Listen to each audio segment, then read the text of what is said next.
Getting denied for the disability tax credit, it can feel like a punch in the gut. You do everything right. You fill out the forms, you get your doctors to sign it, and then you get a letter. Denied. What most families don't realize is that it doesn't mean that your child doesn't qualify. In fact, a lot of families who get approved got denied first. And in a minute, I'm going to show you the exact mistake that causes a lot of denials and steps to get you approved. Hey, I'm Genevieve, mom to an amazing autistic child. If you're new here, welcome. I help Canadian parents with autism supports and funding programs, such as the disability tax credit. And if you're just starting the process, I have a full step-by-step guide or video. I'll link it here above. But if you're here watching this video, you likely got denied from the DTC. So today I'm gonna walk you through your exact mistakes and steps to get you approved. So take a deep breath and let's get to it.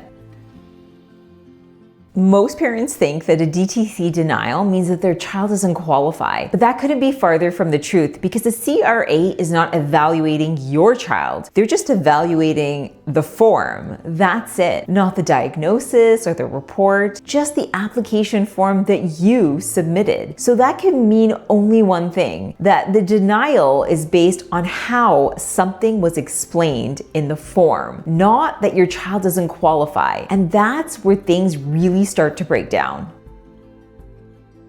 When you get that denial letter from the CRA, don't just skim it. There's usually a key sentence in there that explains exactly why you got denied. Something to the effect of, does not show a marked restriction. Because the DTC isn't about a diagnosis, it's about how your child is affected on a daily basis. And if that information is not absolutely crystal clear, you will get denied.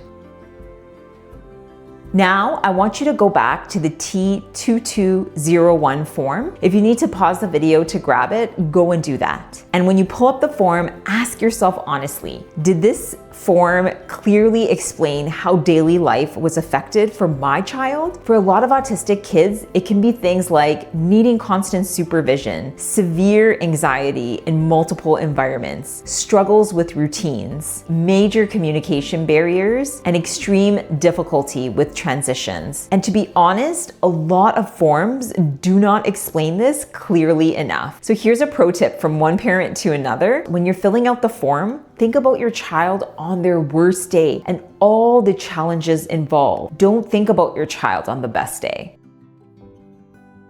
And this is the mistake most parents make over and over again. The form focuses on the diagnosis, autism, but CRA doesn't approve based on diagnosis. They're looking at how autism affects your child on a daily basis. And if that is not crystal clear, you will get denied. Now, before I walk you through the next steps to take, I have a quick question for you. When you got your denial letter, did it say not enough information or not a marked restriction? If it did, drop a yes in the comments below. I read every one.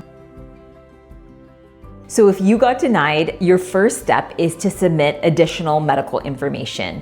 Do not jump to a formal objection, and I'll explain why in the next section. In most cases, you don't need to start a whole new application. You just need to strengthen your already submitted documents. So what that means is you need to go back to your medical practitioner and you need to make it more clear as to what the marked restriction is for your child. So when you have a conversation with your medical practitioner, you want to expand. Instead of saying things like child is autistic or child has autism and struggles with communication, you want to show the real life daily functional examples. Things like requires constant supervision throughout the day for safety reasons, has severe anxiety that affects their daily functioning, cannot complete basic routines without step-by-step support, has significant difficulty communicating basic needs consistently, cannot function independently compared to other children their same age. This is the key. The CRA is looking at how autism affects your child on a day-to-day basis. They're not basing approval on a diagnosis. So when you go back to your medical practitioner, you can ask them to expand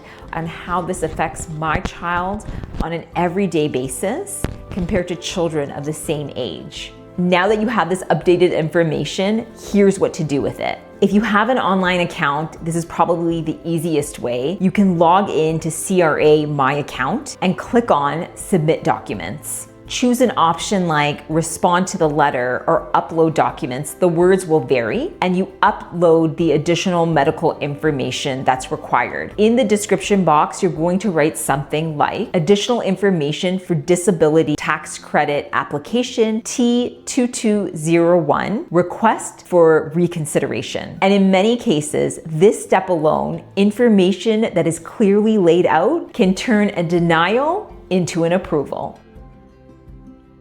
So you added additional medical information and you applied for reconsideration, but you still got denied. Now is the time to file a formal objection with the CRA. This is a more serious process. You are disputing the CRA's decision. You have 90 days from the notice of determination, and it's a legal step through the CRA's appeal process. So now I'm going to walk you through the 5 steps to file a formal objection. Step number 1. Check the deadline. You want to make sure you're within that 90-day window from the date of notice of determination. Step number 2, gather stronger medical information. You need to go back to your medical practitioner and make sure it's clearly laid out how your child's condition affects their daily functioning. This is the most important part, and I cannot stress this enough. If this part is not crystal clear, you will get denied again. Step number 3, clearly explain your case. You do not need any legal jargon. Here, my recommendation is just to download the Notice of Objection form, T400A. So here you want to connect why your child's condition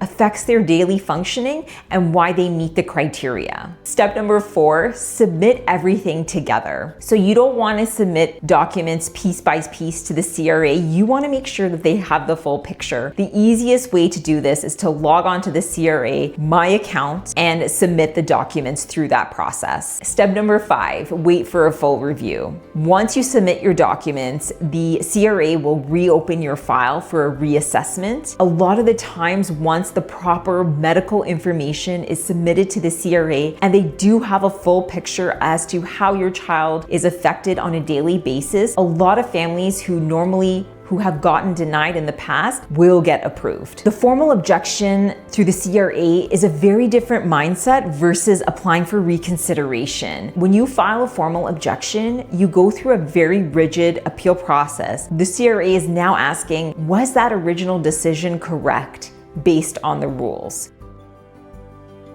But even after doing this all yourself, this process can be so confusing. And honestly, as Canadian families, we don't know exactly what the CRA is looking for. That's why guidance in this situation can really help when filling out the DTC application form. I'm gonna include a helpful resource below, so go check it out if you're looking for additional assistance. And remember this, a denial, it's not a judgment about your child.